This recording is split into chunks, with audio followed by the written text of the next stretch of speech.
Hi everyone, I am Ishita Khurana, first professional MBBS student from Vardhaman Mahavir Medical College and Safdarjung Hospital, New Delhi।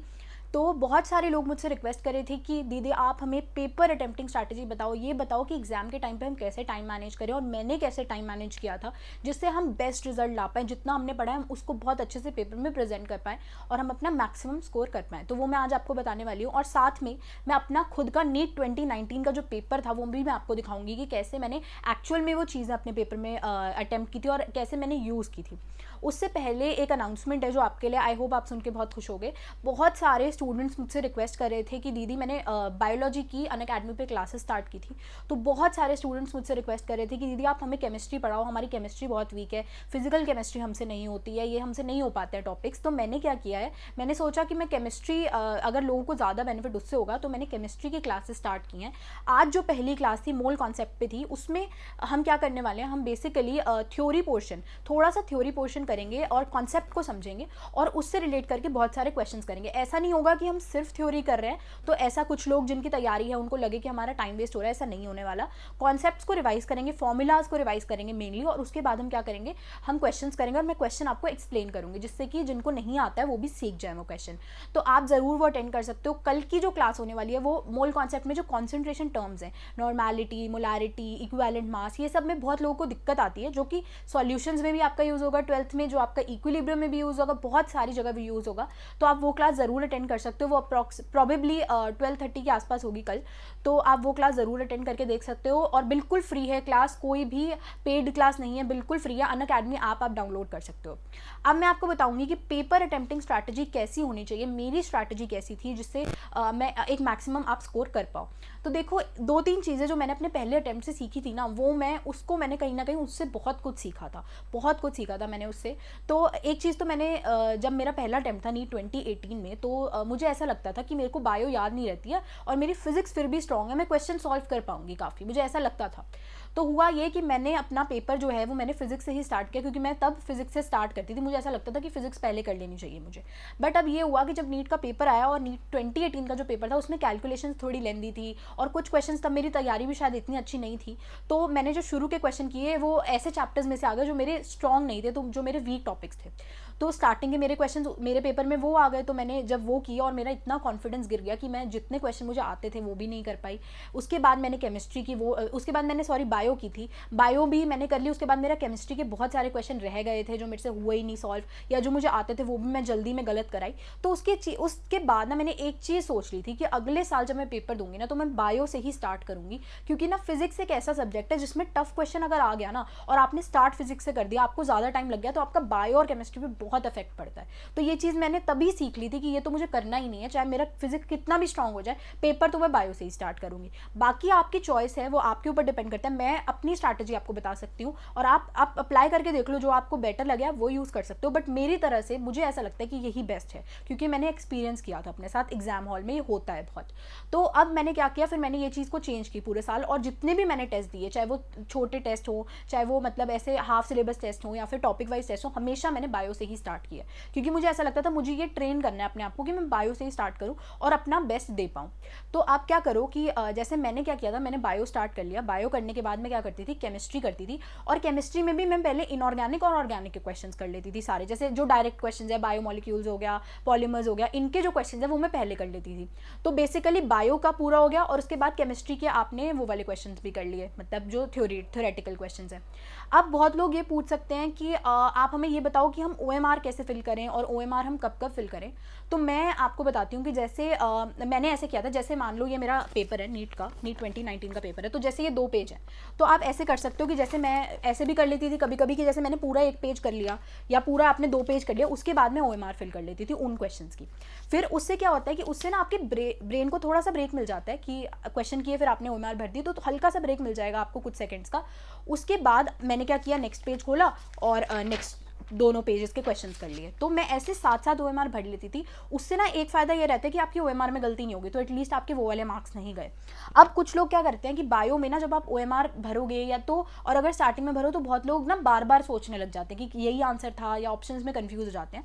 तो एक चीज़ तो मैं आपको suggest करूँगी कि जब आप बायो कर रहे हो ना और बायो की OMR फिल कर रहे हो, तो या तो आप क्वेश्चन आपका डाउट है तो उसको तब के लिए छोड़ देना, या फिर बार बार क्वेश्चन के जो आपका जो आंसर आपको लग रहा है वो बार बार चेंज मत करना कि आप तीसरी बार पढ़ रहे हो तो आप फिर कंफ्यूज होकर वहीं बैठ गए और उस पर टाइम वेस्ट कर दिया, वो मत करना। या तो आप क्वेश्चन छोड़ देना तब के लिए, और सर्कल। और ये भी है कि जो भी आप क्वेश्चन छोड़ते हो, ये भी मेरे से गलती हुई थी नीट 2018 में कि मेरे ना क्वेश्चन छूट गए थे बीच में, जो मैंने सोचा था मैं बाद में करूँगी, और वो इतना क्लमजी हो गया था पेपर, कैलकुलेशंस मैंने सब बीच बीच में कर दिया था, तो मेरे वो मुझे पता ही नहीं चला कि वो क्वेश्चन मेरे छूट गए बाद में, क्योंकि मेरे को वो बाद के लिए छोड़े हुए थे और वो मार्क नहीं करके रखे हुए थे। तो या तो मैं क्या करती थी, जैसे मैं आपको दिखाती हूँ कि मैंने एक दो क्वेश्चन जो मेरे रह जाते थे ना, उनको मैं ऐसे बॉक्स बना लेती थी। जैसे मैंने ये बॉक्स बना के रखा है, देखो ये केमिस्ट्री का क्वेश्चन मैंने छोड़ा था एक टाइम के लिए, तो मैंने उस पर बॉक्स बना लिया था तब के लिए, जिससे कि मुझे याद रहे कि हाँ ये क्वेश्चन मैंने छोड़ा हुआ है और मुझे अभी करना है।